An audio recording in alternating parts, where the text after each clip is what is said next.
여러분 안녕하십니까? 전자신문 웨비나 전문 방송 오쇼TV 김희순입니다. 2018년 시행된 신외관법은 상장사가 주기적으로 감사인을 지정해야 하고 감사인 등록제를 시행해야 합니다. 또 표준 감사 시간을 도입하고 회사의 내부회계 관리 제도 실효성을 강화해야 합니다. 외부 감사 대상을 확대하고 회계 부정 및 부실 감사에 대한 제재가 강화됐습니다.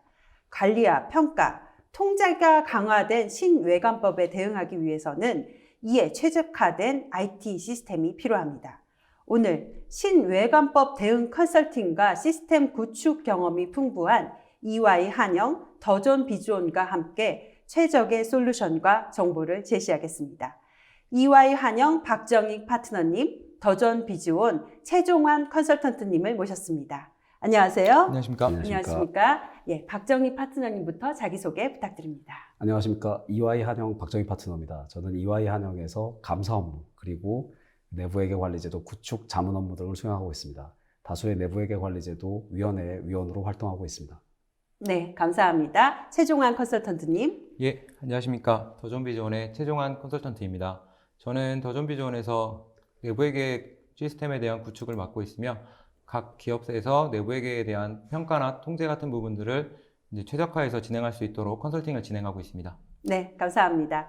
오늘 저희가 발표하는 동안 여러분들이 궁금하신 내용에 대해서 질문 주시면 답변해 드리도록 하겠습니다. 설문조사도 진행 중인데요. 설문과 질문에 참여해 주신 분들께 소정의 상품도 보내드리오니 많은 참여 부탁드립니다. 그럼 지금부터 신외관법 현안 이슈를 파악하고 이에 대응하는 IT 시스템 도입 방법을 살펴보도록 하겠습니다. 박정희 파트너님, 오늘의 발표 순서 알려주시죠. 예, 내부회계 관리제도 무엇이 변했는지, 그리고 내부회계 관리를 어떻게 해야 하는지, 그리고 EY 한영과 더존이 어떻게 클라이언트 분들한테 설득력 있게 다가갈 수 있는지에 대해서 말씀드리겠습니다. 네, 그럼 첫 번째 파트인 내부회계 관리제도 무엇이 변했는지 그 배경과 개요를 살펴보도록 하겠습니다. 내부회계 관리제도 무엇이 변했는지에 대한 내용을 먼저 살피기 전에 내부 통제의 목적, 첫 번째, 운영의 효과성, 법규의 준수, 재무보고의 신뢰성을 달성하기 위해서 이사회, 경영진, 구성원들이 수행하는 활동들을 내부 통제의 개념으로 볼 수 있습니다. 저희 내부회계 관리제도는 재무보고의 신뢰성을 담보하기 위해서 이사회, 경영진, 구성원들이 수행하는 활동을 가리킵니다. 내부회계 관리제도에서 크게 강조되는 사항들이 있습니다. 저희가 대형 분식회계 사건이 발생하고 기업의 지배구조가 취약해지는 상황, 그리고 감사인의 독립성이 훼손됐던 개혁, 그리고 감독 기능이 제대로 작동되지 않았던 사항들이 있었습니다. 이에 따라서 회계 투명성에 대한 사회적 요구가 증가했습니다. 그리고 이에 따라 회계개혁과 선진화 3법이 제정돼서 외관법, 공인회계사법, 자본시장법이 개정되었습니다. 신외관법 시행에 따라 내부회계 관리제도의 외부 감사입니다. 기존에는 대표이사가 사실은 굉장히 내부회계 관리제도에 관련돼서 내부회계 관리자가 지정이 대표이사가 아니다 보니까 관심도가 낮았었습니다. 그리고 내부회계 감사와 관련돼서 외부 감사인도 내부 통제에 대한 검증이 매우 소홀했던 것도 사실입니다. 감독기관의 입장에서 보았을 때 감독수단이 부재됐던 것도 역시 사실입니다. 외부감사법에서는 대표이사가 직접 이사회와 감사 및 주주총회에 보고 의무를 부여함으로써 책임을 강화했습니다. 그리고 감사로 인증 수준을 상향함으로써 인증의 수준을 상향했습니다. 그래서 감사위원회의 책임과 권한이 매우 강화된 측면이 있습니다. 모범 기준을 변경하고 법적인 감리 재정 기준을 마련했습니다. 내부회계 관리제도가 검토해서 감사로 전환됐다라는 개념을 보실 수 있는데요. 내부회계 관리제도는 크게 과거에는 내부회계 관리자의 운영 실태 보고서에 대한 소극적 확신을 주었습니다. 어떤 특정 항목에 대해서 특이한 사항이 발견되지 않았다는 식의 소극적 확신이었는데요. 앞서 말씀드렸듯이 저희가 재무보고의 신뢰성을 담보하기 위해 재무보고 관련된 프로세스의 통제 활동들을 모두 테스트하는 감사 수준으로의 인증 수준이 확대되었습니다. 이런 전 과정에서 보시면 재무보고 과정의 적정성을 확보하기 위해서 매출 프로세스, 구매 프로세스, 차입 프로세스에 대해서 전반적인 통제 활동들을 질문이나 분석적 검토가 아닌 문서 검증이나 아니면 그 디테일한 가정이나 이런 부분들에 대해서 전반적으로 확인해야 해야 하는 것으로 인증 수준이 확대됐다고 보시면 될 것 같습니다. 네, 이렇게 내부 회계 관리 제도에 대해서 알아봤는데요. 그럼 더조는 이에 대응하는 시스템이 있는 건가요? 예, 앞에서 박정익 파트너님이 설명해 주신 저희 변경된 내부회계 관리 제도를 운영할 수 있도록 저희 더존비존에서는 ICS-10이라는 제품이 내부회계를 관리할 수 있는 솔루션이 있고요. 네, 그러한 부분들을 이제 이후에 다음 세션에서 같이 한번 설명을 해드리도록 하겠습니다. 네, 그러면 내부 회계 관리 제도의 주요 감사 예상 이슈와 대응 방안에 대해서 알아보도록 하겠습니다. 예, 주요 감사 이슈 사항에 대해서 먼저 말씀드리기 전에 2019년 내부회계 외부감사 의견 현황을 한번 살펴보도록 하겠습니다. 2019년 기준 유가증권 상장법인의 내부회계 감사 의견인데요. 총 775개, 일부 회사들 중에서 12월 결산법인이 아닌 회사들이나 19년도에 신규 상장된 회사들을 제외하고 775개 상장 회사 중에서 자산 2조 이상인 회사들이 내부회계 관리제도 감사를 받았었습니다. 총 156개였는데요. 특이한 점은 19년도 재무제표 감사 의견 거절 사항이 156개 사항은 없었지만 19년 내부회계 관리제도 감사와 관련된 부적정 의견이 4곳이 있었습니다. 네. 즉, 2019년 12월 31일 현재 재무제표의 숫자가 맞더라도 재무보고의 프로세스상 통제 활동이 설계되지 않거나 운영되지 않았을 경우에 부적정 의견이 나갔다고 보시면 될 것 같습니다. 부적정 의견 사례인데요. A사 같은 경우에는 종업원 계약과 관련된 부분이 있었습니다. 종업원 계약의 약정 사항에 대한 완전성이 담보가 되지 않아서 이 부분에 대해서 사실은 재무제표가 재작성된 케이스입니다. 네. 그리고 두 번째 케이스는 금융상품 회계 처리의 정확성을 검토하기 위한 과정이 충분치 않다라는 지적사항이 있었고요. B사와 같은 경우에는 내부회계관리제도와 관련된 자산의 손상 징후를 파악하고 회수가능가액을 산정하기 위한 통제 절차가 부족하다라는 지적사항이 있었습니다. 그리고 C사 같은 경우에는 항공기 정비와 관련된 부분에 대한 충분한 통제 활동이 설계되지 않았다라는 지적사항이 있었고, 작년에 도입됐던 리스 기준 회계 처리에 대한 적절한 통제 활동이 설계되지 않은 부분에 대해서 지적을 받았었습니다. D사 같은 경우에는 유형자산과 사용권 자산에 대해서 손성평가 부분이 회수가능가액이 적정하게 내부 통제 절차가 설계되지 않았다는 지적사항들이 있었습니다. 네, 그럼 내부 통제 관련 주요 지적사항 또 어떤 것들이 있는지 알아볼까요?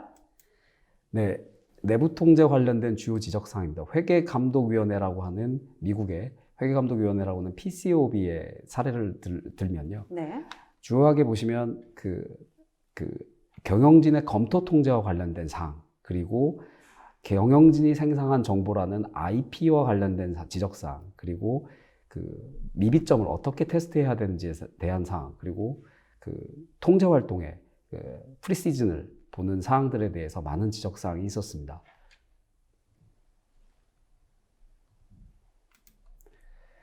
내부회계관리제도의 최근 이런 감리 지적사항들을 검토를 해보면 경영진의 검토 통제, 경영진이 제공하는 정보에 대한 완전성과 신뢰성과 정확성에 대한 것, 그리고 일반 전산 감사와 관련된 부분, 전산 응용 통제와 관련된 부분, 내부 통제 미비점에 대한 평가와 관련된 부분, 그리고 비효과적인 컨트롤 테스트를 어떻게 결과에 반영할지에 대한 부분이 있습니다.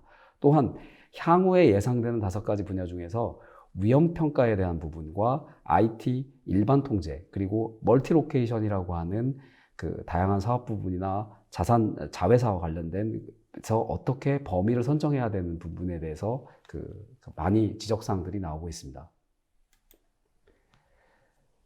내부회계 감사 대비해서 다음에 5가지 정도 사항들, 경영진의 검토 통제와 경영진이 제공하는 정보, 그리고 ITGC와 ITAC라고 하는 전산 통제와 응용 통제, 내부 통제 미비점을 어떻게 평가해야 되나라고 하는 부분, 그리고 위험 평가와 관련된 부분이 굉장히 주요 지적 사항 중에서 많이 꼽히고 있는 사항이라고 할 수 있습니다. 위험 평가와 관련된 부분입니다. 주요 예상 감사 이슈인데요. 재무제표가 왜곡 표시될 위험을 어떻게 식별하고 평가하고 분석하느냐라는 걸로 게 사실 위험 평가입니다. 단순히 그 재무제표 왜곡 표시뿐만 아니라 부정 가능한 부정 위험을 어떻게 그 평가하고 그 테스트할 것인지에 대한 부분, 모니터링 할 건지에 대한 부분도 포괄하고 있습니다. 사실은 이 부분에 있어서는 내부회계 관리 제도를 운영하면서 어떻게 기업의 경영 환경의 변화를 파악하고 재무제표에서 굉장히 우리가 중요하게 생각하는 부분이 어떤 부분인지를 먼저 인식한 다음에 그 부분을 문서할 필요가 있을 것 같습니다. 내부통제 미비점 평가 관련된 사항입니다. 미비점 평가 관련돼서는 사실은 모든 회사들이 사실은 예외사항, 내부통제의 예외사항이 발견될 수밖에 없습니다. 그 예외사항을 어떻게 평가하느냐 하는 부분입니다. 그 예외사항이 발견됐을 때 사실은 재무보고 목적 달성 목적에서 잠재적으로 이 부분에 대해서 어떤 리스크가 있는지, 그리고 이 부분에 대해서 잠재적 오류 가능성이 있는지에 대해서 굉장히 면밀하게 평가해야 된다는 것을 의미합니다. 집계된 미비점의 발생 가능성과 금액적인 크기, 보완 통제가 있는지의 여부, 그리고 내부 회계관리제도에 충분한 지식이 있는 분이 객관적인 상태에서 사실을 재무보고 목적으로 이 부분에 대해서 미비점으로 어떻게 분류해야 되는지에 대해서 명확하게 프로세스를 갖춰 놓으실 필요가 있을 것 같습니다. 그 중요한 취약점 평가와 관련된 징후인데요. 총 5가지가 굉장히 많이 언급된 있는 사항입니다. 고위 경영진이 부정이 발견된 경우, 요거는 사실은 그 외국과 달리 저희가 금액적인 중요성이 없습니다. 두 번째는 재무제표가 제작성되는 거. 앞서 A사 같은 경우가 그런데요. 중요한 왜곡 표시 사항이 발견돼서 제작성되는 케이스입니다. 세 번째 케이스는 회사 제시 재무제표가 반영되지 않은 상태였는데 감사인에 의해서 굉장히 중요한 사항이 발견되는 경우입니다. 사실 이 부분에 대해서는 굉장히 논란이 있을 수 있습니다. 왜냐하면 회사의 정상적인 결산 프로세스 과정 중에서 발생된 어떤 그 결산 조정 사항도 이 사항에 포함되느냐라고 되어 있는데요. 저희가 이제 한국공인회계사에서 내부회계 관리제도와 관련된 FAQ를 발표한 적이 있는데요. 그 부분에 대해서 명확하게 짚고 있습니다. 정상적인 회사의 그 결산 프로세스 과정의 일환으로 발생한 거고 회사가 디파인한 거라고 그러면 파악한 거라고 그러면 사실은 문제가 되진 않습니다. 하지만 앞서 말씀드렸듯이 어떤 오류 사항이 재무제표 전반에 걸쳐서 감사인에 의해서 발견됐고 그 오류 사항이 재무제표 전반에 영향을 끼친다라고 하면 이 사항은 중요한 취약점으로 분류될 수 있습니다. 네 번째 사항은 재무보고와 관련돼서 감사나 감사위원회가 지배기구가 효과적으로 감독 기능을 수행하지 않은 케이스입니다. 그리고 5번째 케이스는 내부회계 관리제도 규정을 두지 않는다든지 운영을 하지 않는 케이스인데요. 이러한 중요한 취약점의 징후는 굉장히 면밀히 평가를 경영진이 해야 되고 그거에 대해서 수정 보완 조치를 취해야 할 필요가 있습니다. 네, 이렇게 중요한 취약점의 징후도 살펴봤는데요. 이런 더존에서 이런 것들을 대응하는 시스템도 있나요? 예, 앞서 말씀드린 ICS-10이라는 제품 내에서는 지금 앞서 말씀해 주셨던 중요한 취약점이라든지 유효한 미비점들에 대한 정확한 평가가 이루어져야 되기 때문에 그러한 평가 로직을 통해서 이제 통제를 진행하고 평가를 진행하시는 분들이 중요한 취약점에 같은 부분들을 파악할 수 있도록 그러한 시스템이 같이 구현이 되어 있습니다. 네, 그것도 뒷부분에서 좀 더 다시 자세하게 한번 설명 보여드리도록 하겠습니다. 네, 그러면 내부회계 관리제도 규제 법령 변화가 기업에 미치는 영향을 살펴보도록 하겠습니다. 예, 내부회계 관리제도의 그 규제 법령과 관련된 변화가 기업에 미치는 영향을 분석하기 전에 한번 내부회계 관리제도가 어떻게 구축되고 운영되고 평가되는지에 대한 흐름을 먼저 살펴보도록 하겠습니다. 가장 중요한 것은 위험평가와 관련된 부분입니다. 재무제표가 잘못 표시될 위험, 그 위험을 어떻게 평가할 것이냐. 그렇다라고 하면 재무제표와 관련돼서 우리가 검토 범위를 확인하고 정량적으로 그리고 정성적으로 재무제표의 왜곡 표시 위험을 평가하는 과정이 있습니다. 이 과정을 거쳐서 전사 수준의 현황을 파악하고 프로세스 수준의 현황을 파악하고 시스템의 현황을 파악합니다. 그 현황을 파악하면서 총괄적으로 저희가 문제점들을 도출하게 되고요. 이 문제점들을 도출해서 어떤 데이터의 완전성 등을 검증해서 어떤 수준으로 문서화를 해야 되는지에 대한 부분을 검토하게 됩니다. 대개의 경우에 회사가 갖춰놓은 프로세스가 사실은 투비 모델에 가깝게 설계되어 있습니다. 하지만 그렇지 않은 경우가 있을 수 있기 때문에 그 투비 프로세스에 따라서 회사의 사정에 따라서 투비 프로세스를 어떤 식으로 가져가는지에 대해서 논의를 하게 됩니다. 이런 과정을 거쳐서 그 설계 평가를 하게 되고요. 실질적으로 이렇게 해서 핵심 통제 활동을 산출해내서 운영평가 테스트를 수행하게 됩니다. 주요 통제 활동을 선정해서 테스팅을 수행을 하고 거기에서 어떤 개선사항이 있으면 빨리 그 보고기간 전에 수정 보완 조치를 취해서 보완하는 이런 절차를 취하게 됩니다. 앞서도 말씀드렸듯이 내부회계 관리 제도가 과거에는 검토 수준이었습니다. 단지 검토라는 얘기는 단순한 질문이나 분석적 검토 정도의 수준으로 업무를 진행을 했었다라고 하면 지금 모범 기준이 개정되면서 감사로 적용되면서 매년 범위를 선정하고 중요성을 테스트하고 위험 평가를 업데이트하고 그리고 문서화를 하고 그 다음에 IT 영역의 변화 사항을 확인하고 통제 주기에 맞는 테스트를 수행하는 그래서 설계 유효성과 운영의 평가성에 대해서 내가 기업이 적정하다라는 입증 자료를 제시해서 감사를 받아야 하는 그런 상황이라고 보시면 될 것 같습니다. 앞서 말씀드렸듯이 그 내부회계 관리 제도의 어떤 변경 사항들, 대표이사의 보고 의무 강화나 인증 수준의 변경, 그리고 모범 규준의 변경, 법적으로 그 감리 근거 기준이 마련됐기 때문에 기업이 해야 될 업무들이 굉장히 많아졌습니다. 실질적으로 뭐 전사주주를 재평가한다든지 규정을 보완한다든지 범위에 관련된 업무를 재평가한다든지 이런 업무들이 있는데요.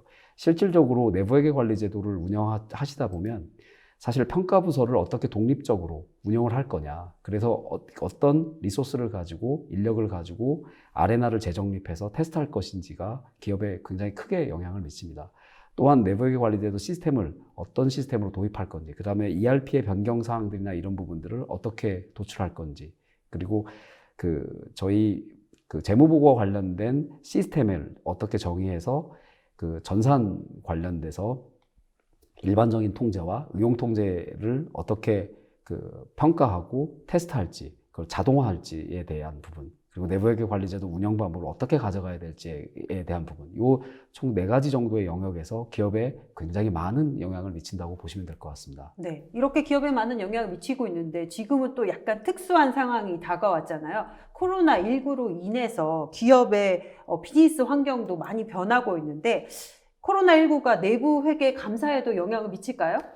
예, 코로나19의 내부회계 감사에 미치는 영향은 굉장히 많습니다. 네. 그러니까 범위 선정의 문제, 그리고 범위 선정과 중요성에 설정하는 것, 그리고 통제 환경, 그리고 통제 테스트에서 전반적으로 영향을 준다고 보시면 될 것 같습니다.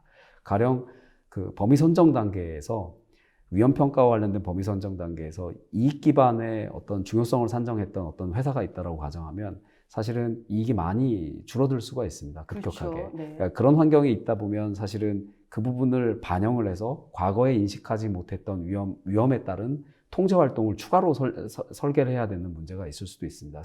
사실 그래서 이 부분들은 감사인과 굉장히 많은 논의가 필요한 사항이고요. 지금 많이 해야 될 시점인 거군요. 예, 맞습니다. 네. 그리고 통제 환경 측면에서 보면 사실은 직원과의 어떤 의사소통이 부족한 관계로 회사의 팔러시를 사실 우회하는 경우가 많이 있을 수가 있습니다. 그렇죠. 지금 원격 재택근무 이런 환경이 되고 예, 있잖아요. 네. 그래서 토넷 덧답을 어떤 식으로 유지할 것이냐의 문제가 있을 수 있고요.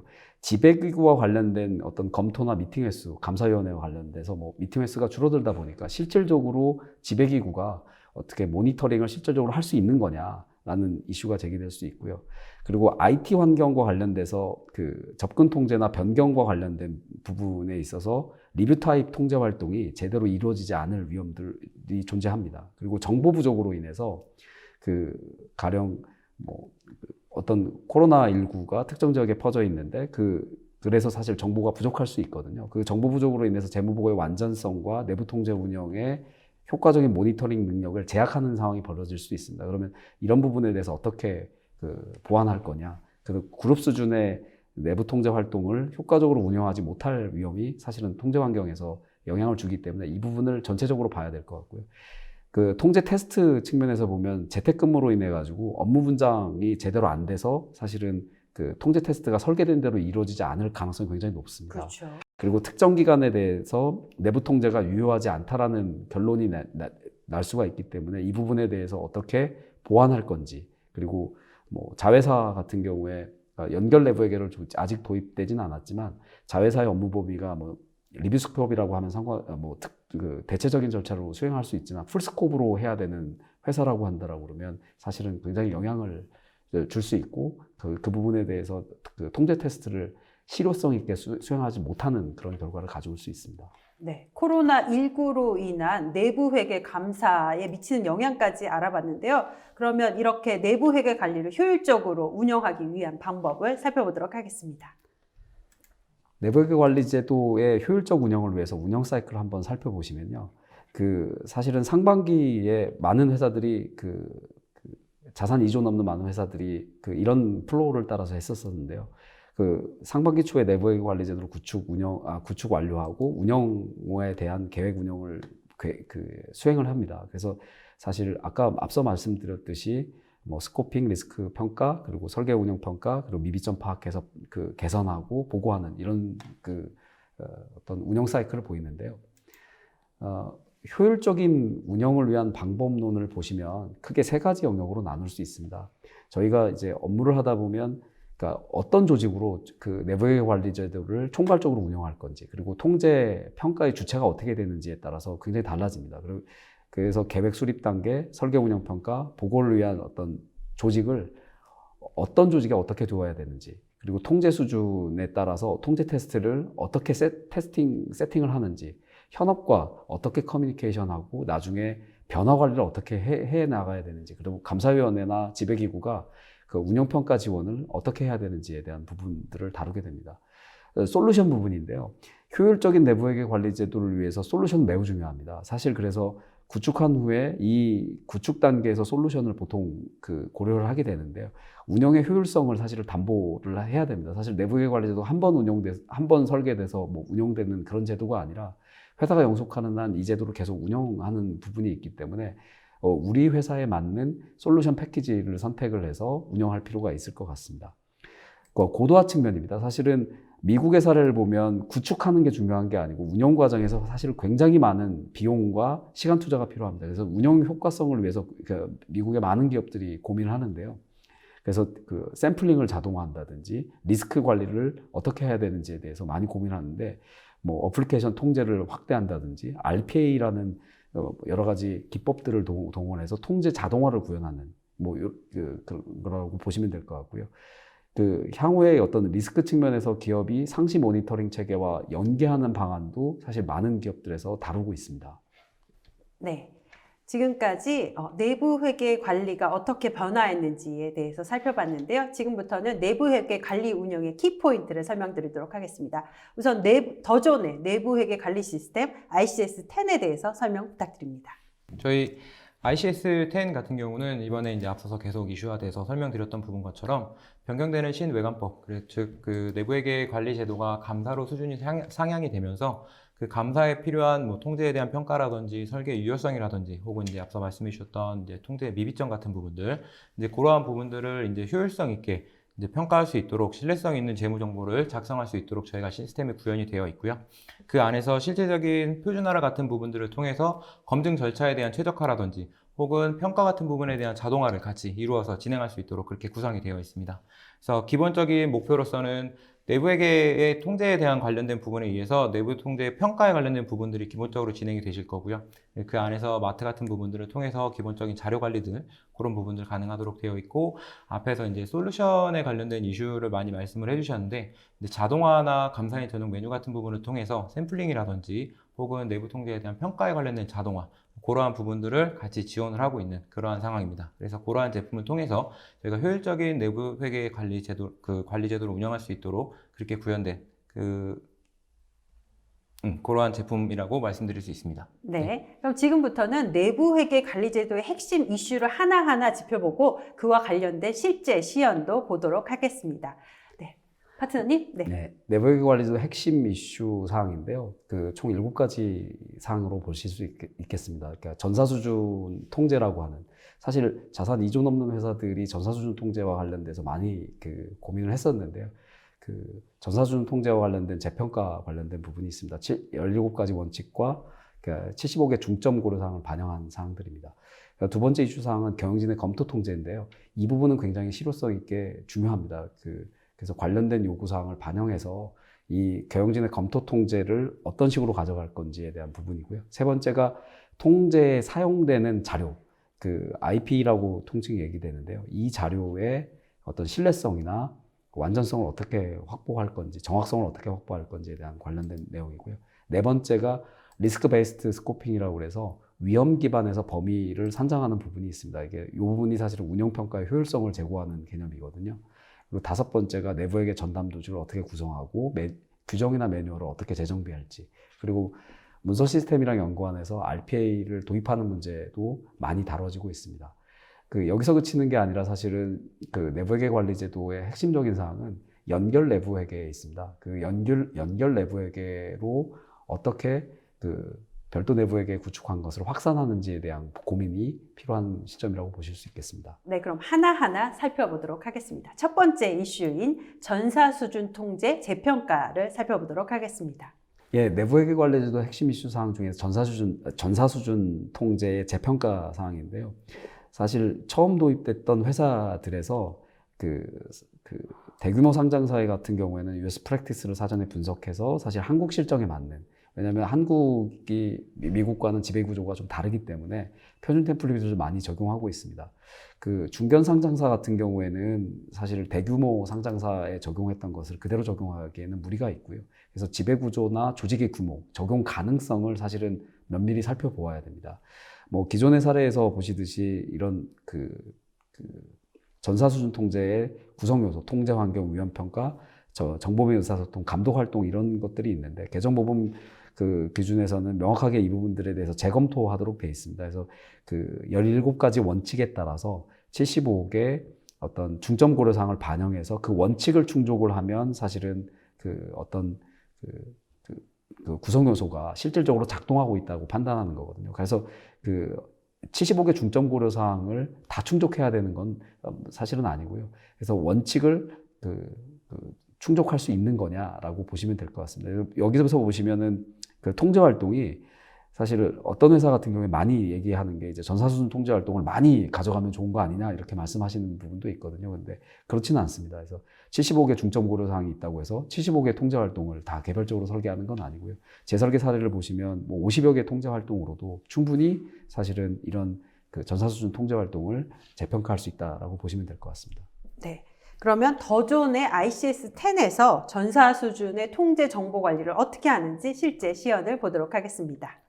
예, 저희 ICS-10에 대한 실제 화면을 보여드릴 거고요. 지금 보이시는 것처럼 지금 전사 통제 관리라든지 혹은 업무 수준에 관련된 통제 정보 같은 부분들을 저희가 관리할 수 있도록 그렇게 같이 구성이 되어 있습니다. 그래서 이 안에서 실제적으로 저희 어드민 기능이나 이런 부분들을 통해서 관련된 이제 통제 활동에 대한 항목들, 그런 항목들을 통제할 수 있도록 각각 등록해서 진행하실 수 있도록 통제 활동 관리할수록 되어 있고, 법인 통제제도 같은 부분들을 통해서 이제 앞서 말씀해 주신 이제 5가지 구성 요소의 17원칙 같은 부분들을 등록을 해서 이러한 부분들을 저희 전사수준 통제정보 관리 내에서 등록하고 관리할 수 있도록 그렇게 지금 메뉴가 같이 구성이 되어 있습니다. 네, 그러면 두 번째 이슈를 살펴보도록 하겠습니다. 네. 경영진이 수행하는 검토 통제와 관련된 요구사항들입니다. 사실 앞서 말씀드렸던 대규모 상장사 중에서 이제 중요한 취약점이 나왔던 회사들이 사실은 이 경영진의 검토 통제와 관련돼서 지적을 받았던 사항들이 많습니다. 네. 경영진의 검토 통제는 사실은 재무보고와 관련돼서 경영진의 주관적인 판단이 들어간다든지 왜곡이 개입될 수 있는 어떤 회계 추정치와 관련된 영역에서 많이 수행되는 활동인데요. 이때 외부나 내부의 어떤 보고서들이 검토 대상이 됩니다. 그러면 사실은 검토의 기초 정보, 그리고 검토 항목, 그리고 항목별로 어떤 허용 기준이 무엇인지에 대한 절차가 필요한데요. 사실 과거에는 저희가 내부회계 관리 제도를 운영을 할 때 프로세스의 최종 책임자가 어프로브하면 승인하면 사실은 경영진이 충분히 통제 활동을 수행한 거 아니냐라는 입장이었는데요. 저희가 이제 검토 통제를 수행하게 되면 사실은 검토 통제와 관련된 가정들, 그리고 어떤 보고서가 나온다고 하면 그 보고서의 실질적인 내용이 무엇인지에 대해서 리뷰어가, 검토자가 실질적으로 검토 활동을 수행해서 어떤 산출물을 냈는지가 중요하게 됩니다. 그러니까 예상되는 경영진의 검토 통제들을 보시면 뭐 건설 회사 건설업 같은 경우에 실행 예산에 대한 검토 통제, 앞서 말씀드렸듯이 또 자산 손상의 징후에 대한 것, 영업권, 그리고 종속기업 관계기업 투자 손상, 충당 부채의 검토, 계리 보고서에 대한 검토, 금융상품 공정가치, 사용권 자산 부채, 뭐 그 신기준서가 도입됐으면 그 신기준서가 그 회사에 미치는 영향에 대한 검토, 이런 것들이 사실은 다 들어가게 됩니다. 그래서 그 검토 통제를 설정할 때는 검토 대상이 명확해야 됩니다. 그래서 명확하게 검토 대상이 무엇이고 우리가 어떤 기준치를 가지고 어떤 가정이 들어갔는지에 대해서 살펴봐야 되는 거고요. 그리고 근거 자료가 정말 믿을만한지, 심지어 이제 계산이 틀린 경우에도 통제 활동에서 예외 사항으로 지적될 수 있기 때문에 계산 방법이나 이런 게 적정한지, 모델이 맞는지에 대해서도 확인하게 됩니다. 세 번째는 이제 IP와 관련된 사항인데요. 기초 데이터의 어떤 신뢰성과 관련된 부분입니다. 어떤 기초 정보의 그 정확성과 어떻게 완전성과 관련된 부분인데요. 사실은 어떤 그 기초 데이터의 신뢰성과 완전성과 관련돼서 통제 활동을 사실은 추가로 수행을 하게 됩니다. 그래서 그 시스템을 통해 생성된 모든 전산 데이터 같은 경우에는 뭐 여기서 보시듯이 뭐 표준 시스템 리포트나 사용자 정의 시스템, 쿼리나 시스템에서 추출된 데이터, 아니면 스프레드시트, 엑셀이죠. 스프레드시트, 이렇게 다양한 전산 데이터가 있는데요. 각각의 그 리포트에 따라서 우리가 그 어떤 리스크들이 있는지, 가령 인풋 데이터, 그 인풋을 할 때, 그리고 리포팅 로직과 관련된 부분, 그리고 파라미터, 아웃풋과 관련된 각각의 리스크를 식별하고 거기에 통제 활동을 설계해서 테스트를 해줘야 되는 부분이 있을 수 있습니다. 여기서 보시면 그 매출 채권 연령 분석과 관련된 내용이 있는데요. 기초 정보라는 어떤 파라미터들이 들어가고 리포팅 로직에 따라서 어떤 표준 시스템 리포트가 나오는데, 그러면 이 부분에 대해서 어떻게 테스트할 거냐라는 부분입니다. 그래서 인풋 데이터에 대해서, 그리고 리포팅 로직과 파라미터에 대해서, 산출된 결과에 대해서 어떻게 볼 것이냐라는 부분이고요. 그 저희 EY의 방법론에 따르면 총 IP와 관련된 리스크가 있습니다. 그래서 그 리스크에 따라서 그 회사가 해야 되는, 그리고 감사인이 해야 되는 절차들이 있거든요. 거기에 따라서 이제 업무를 수행하게 됩니다. 그 조금 더 자세히 보게 되면 사실은 그 기초 데이터의 신뢰성이나 완전성은 사실은 뭐 자동화된 통제나 IT 전산 통제로 그 커버되는 경우가 있을 수 있지만 그렇지 않은 경우도 있을 수 있습니다. 그래서 그 가령 원천 데이터라고 하는, 여기 장표에서 보시면 매출 출하인수증이나 세금 계산서나 대금 수금과 관련된 부분의 소스 데이터가 매출채권 원장에 들어가서 연령 분석과 관련된 어떤 리포팅 로직에 따라서 연령 분석 보고서를 뽑아내는데, 이때 연령 분석 보고서를 사실 IP라고 보실 수 있고요. 그 IP를 생성하기 위한 여러 가지 인풋, 리포팅 로직, 파라미터, 그리고 아웃풋에 관련된 어떤 통제 활동들을 설계 테스트할 것인지가 매우 중요하게 되어 있습니다. 네, 이런 두 가지 이슈에 대응하는 더 좋은 ICS가 어떻게 대응하는지 시연으로 보도록 하겠습니다. 예, 저희 쪽 더존 ICS 10에서는 기본적으로 이제 MRC라든지 혹은 그 EUC나 이런 부분들을 같이 관리할 수 있도록 그렇게 같이 구현이 되어 있으시고요.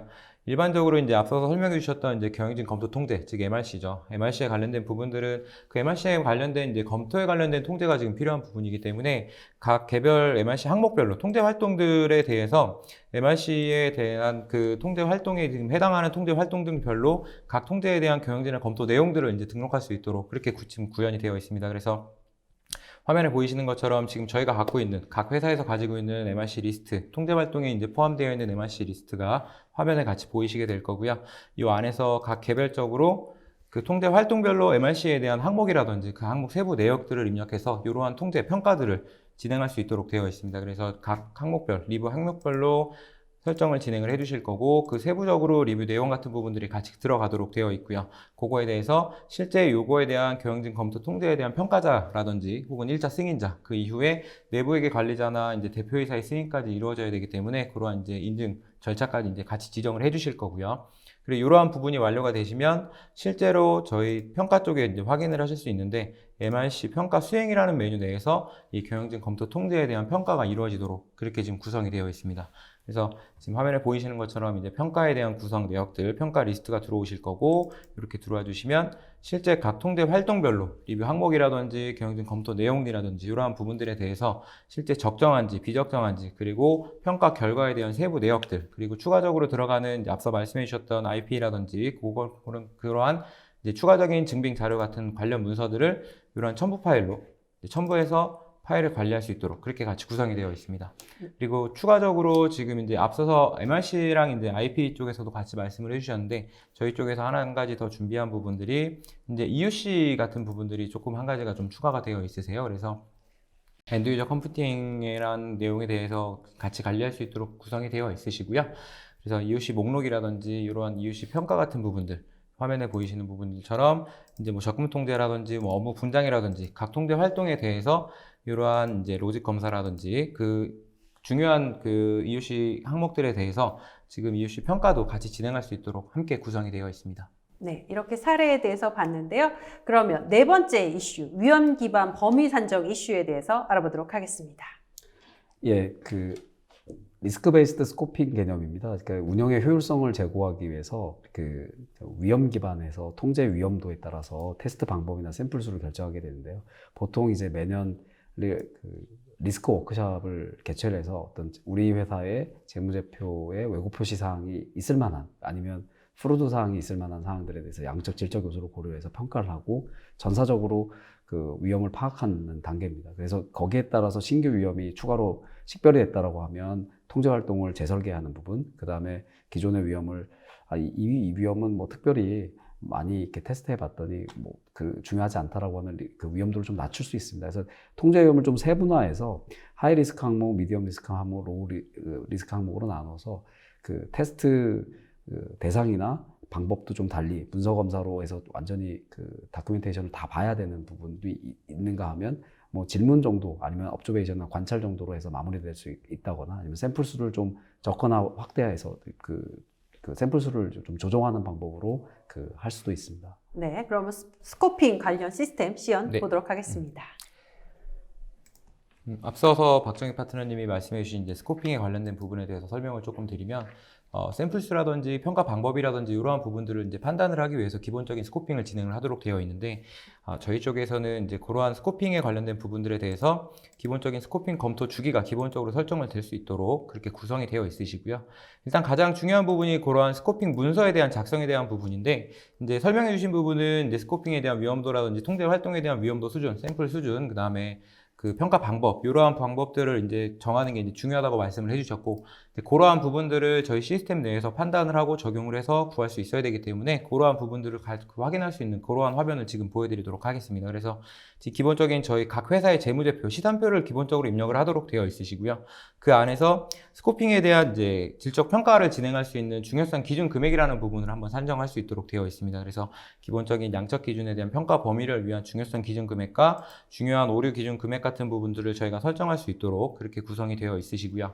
그 다음에 그 이러한 이제 중요한 오류 기준 금액, 선정된 중요한 오류 기준 금액을 바탕으로 이제 아까 이제 말씀을 해주셨던 이제 정량적 그러한 평가를 진행을 해주셔야 되기 때문에, 지금 보이시는 것처럼 계정 과목에 대해서 저희 올라가 있는 이제 시단표에 관련된 계정 과목에 대한 계정 금액에 대해서 양적 기준과, 그리고 화면에 보이시는 것처럼 이러한 질적 기준에 대한 실제적인 판단을 이 스코핑 문서 작성 쪽에서 진행을 할 수 있도록 되어 있습니다. 추가적으로 이 뒤쪽에는 이제 경영자의 주장 같은 부분들을 같이 넣을 수 있도록 되어 있으시고요.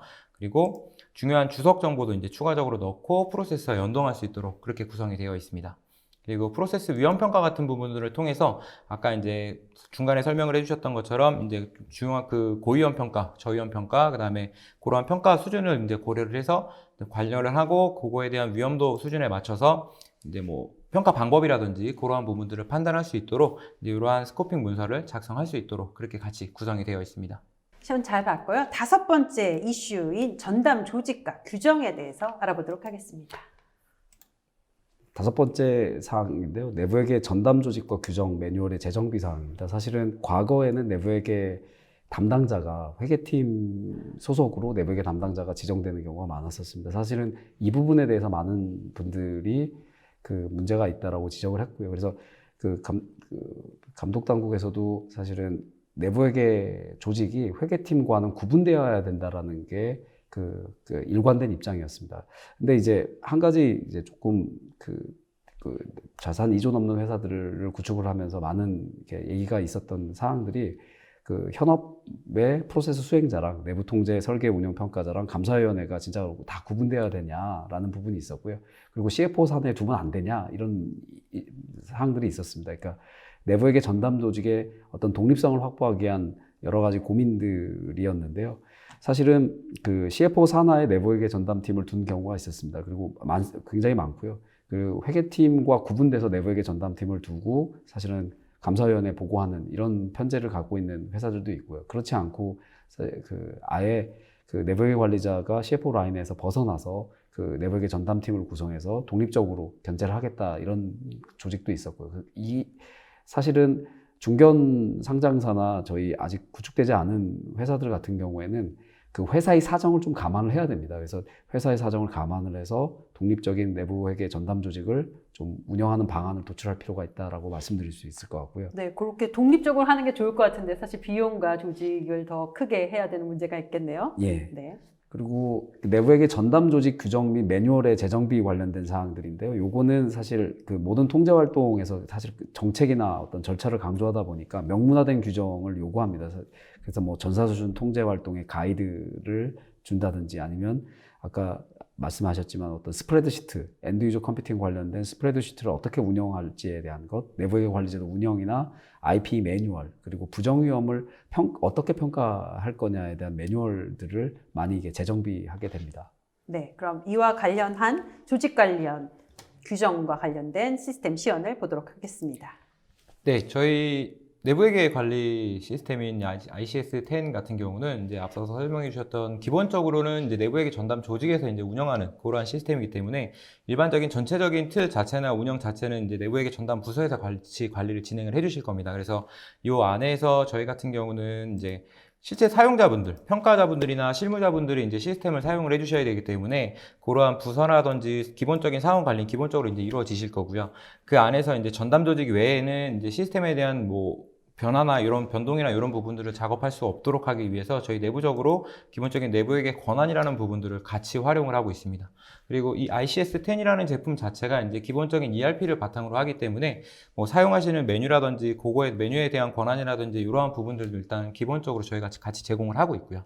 그리고 그 뒤에서 이제 말씀해 주셨던 뭐 매뉴얼 재정비라든지 뭐 규정 재정비 이런 부분들이 조금 있으신데 실질적으로 회사에 대한 내부 통제에 대한 이제 매뉴얼을 저희가 직접적으로 제공을 해드릴 수는 없고요. 네, 그러한 부분은 없고 실질적으로 저희가 이제 그러한 재정비된 부분들에 대해서는 이제 사용자분들 특히 이제 실무자분들이나 이제 직원분들한테 공지를 해주거나 그렇게 진행을 해주셔야 되기 때문에 지금 화면에 보이시는 이러한 내부에게 자료실이라는 기능들을 통해서 MRC 교육 자료라든지 혹은 IP에 관련된 자료라든지 혹은 EUC 운영 매뉴얼이라든지 혹은 내부에게 관련된 뭐 모범 규준이라든지 이렇게 저희 직원분들한테 이제 공지하거나 배포해야 되는 자료들을 지금 내부에게 자료실을 이용해서 활용을 하실 수 있도록 저희가 같이 함께 제공을 해드리고 있습니다. 그럼 6번째 이슈에 대해서 알아보도록 하겠습니다.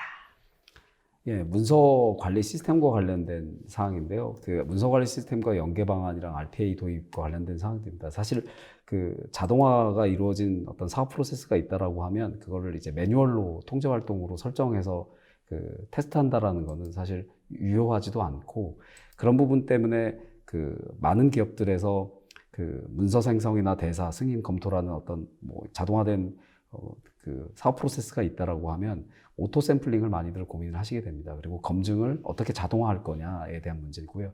사실 그 모집단, 파퓰레이션의 신뢰성이나 완전성을 어떻게 확보할 거냐, 그 다음에 그 모집단에서 자동적으로 어떻게 샘플링을 할 거냐, 그리고 샘플링된 것들을 표본 출출 방법이나 이런 것들을 어떻게 썸머리 할 거냐와 관련된 부분들이 있습니다. 이 부분들은 사실은 내부회계 관리 제도를 좀 더 고도화하면서 비용과 시간이 좀 많이 투자되는 부분이긴 한데요.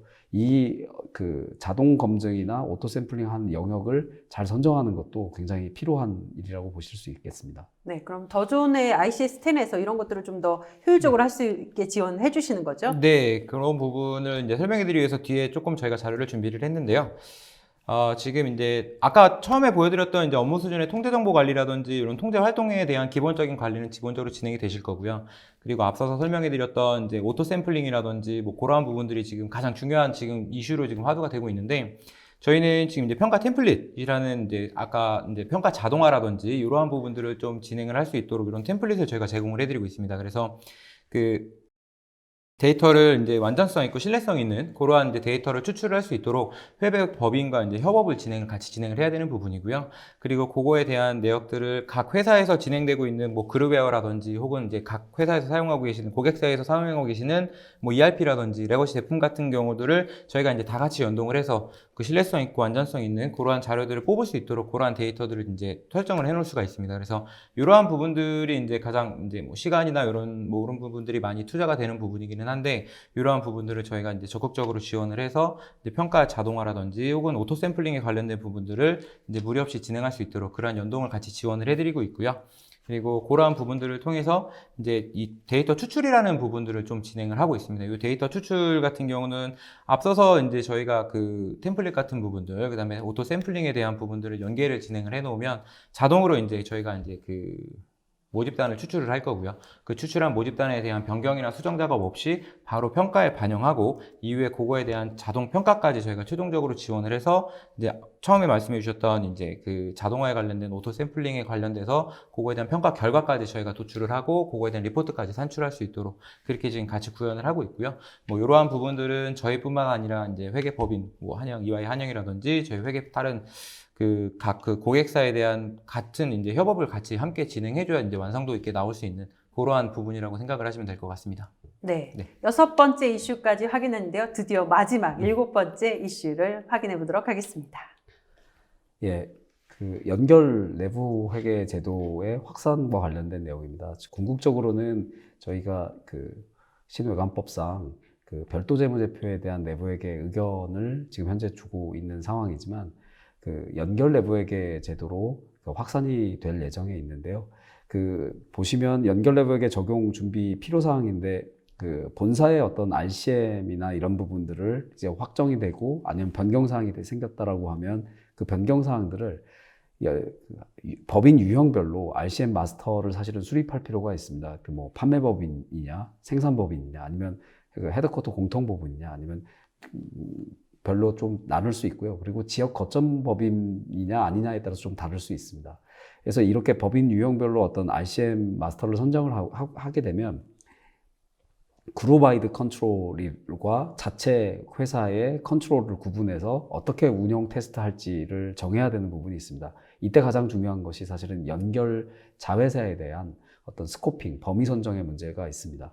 그러니까 전사 공통 통제랑 법인 자체의 컨트롤을 구분해서 제도를 운영하는 방식으로 이제 수립하게 되는데요.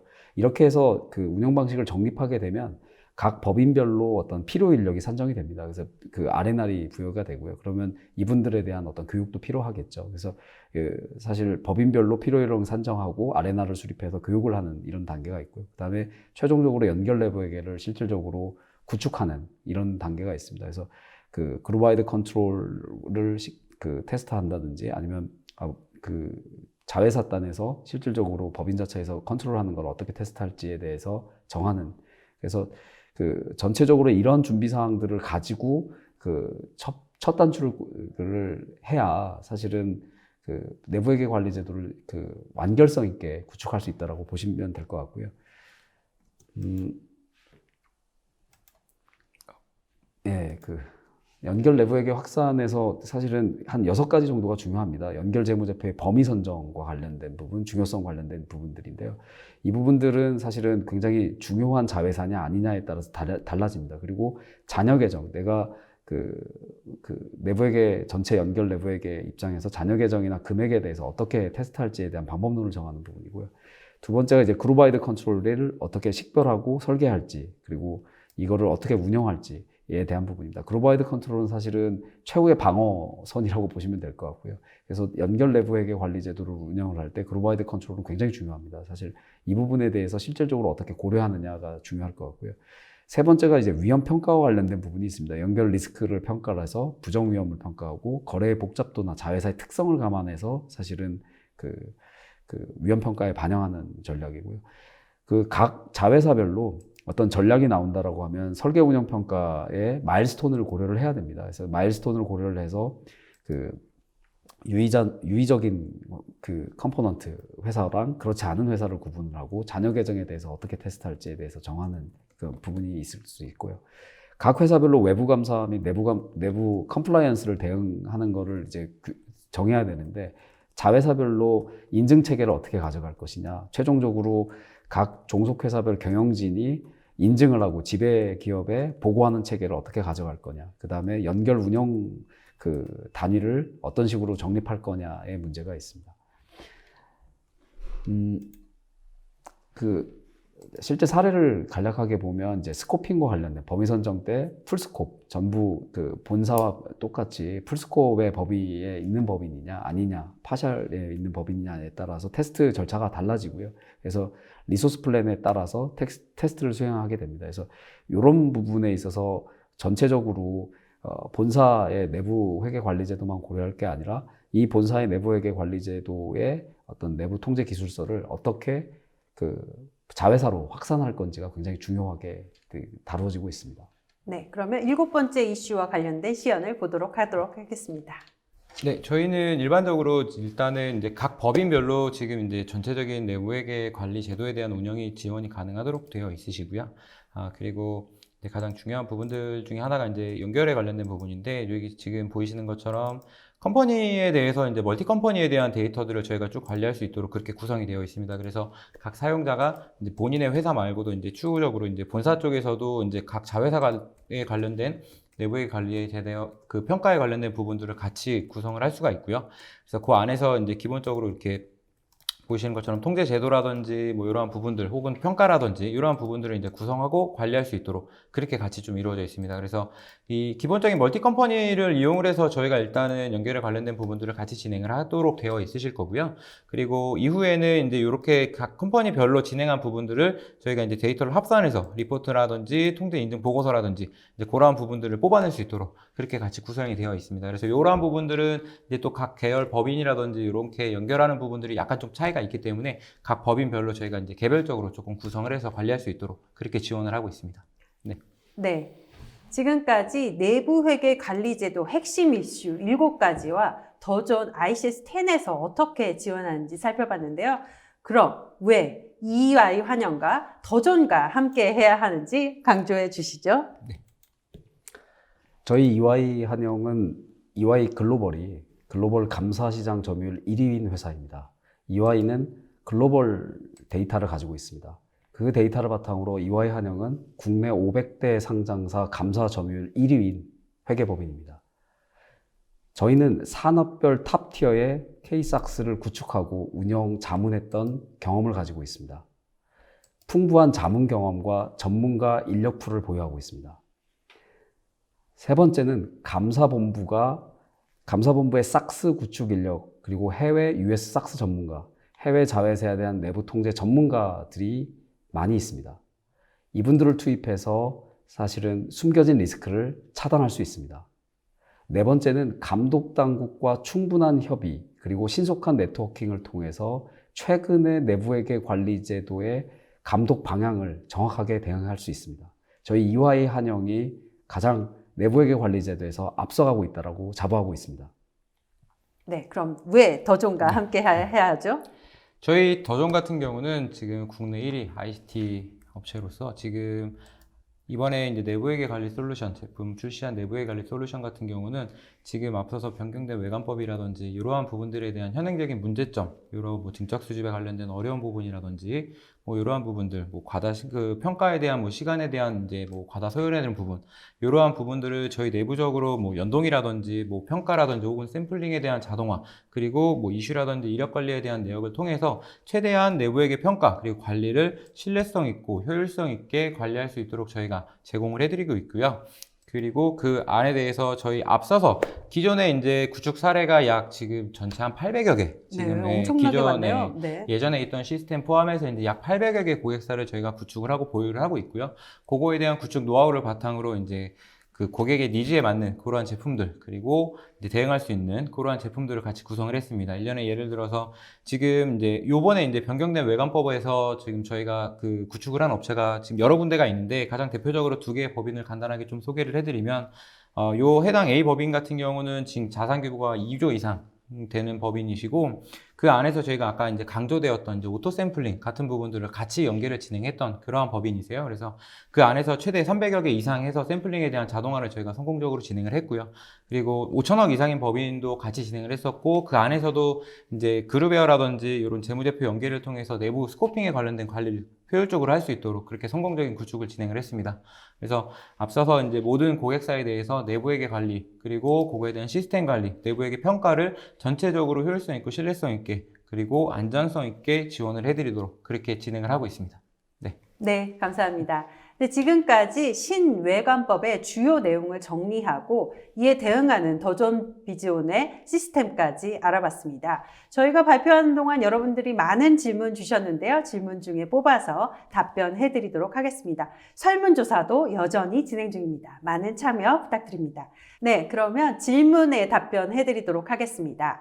질문이요. 자산이 3천억 원 정도 됩니다. 시스템 도입은 언제부터 검토해서 진행해야 좋은가요? 또 컨설팅 기간과 구축 기간 포함해서 전체 기간이 궁금합니다. 저희 계열사 중에 코스닥 상장 예정인 법인도 있습니다. 거의 이 회사의 컨설팅을 네. 해주셔야 될 것 같은 질문인데요. 네. 파트너님부터 답변해 주실까요? 그러니까 내부회계관리제도의 감사 대상 상황연도가 중요한데요. 개별 기준으로 보면 자산 2조 넘는 회사가 2019년, 그리고 5천억 이상에서 자산 2조 미만인 회사가 2020년, 네. 그리고 1천억 이상에서 5천억 미만이 2022년. 네, 전체, 저거 같은 경우 2022년이네요. 예, 네. 그러니까 전체 주권상장 법인이 2023년에 도입됩니다. 네. 저희가 이제 자산 2조 넘는 회사의 경험을 바탕으로 보면 대략 2019년에 이제 그 감사를 받는다라고 하면 2018년 상반기부터 업무를 시작한 경우가 많았었고요. 사실 작년에 2019년도에 보면 굉장히 많은 자산 2조 넘는 회사들이 그 여러 가지 도입 과정에 그 회계법인도 그렇지만 그 도입 과정에 그 시행착오가 많았습니다.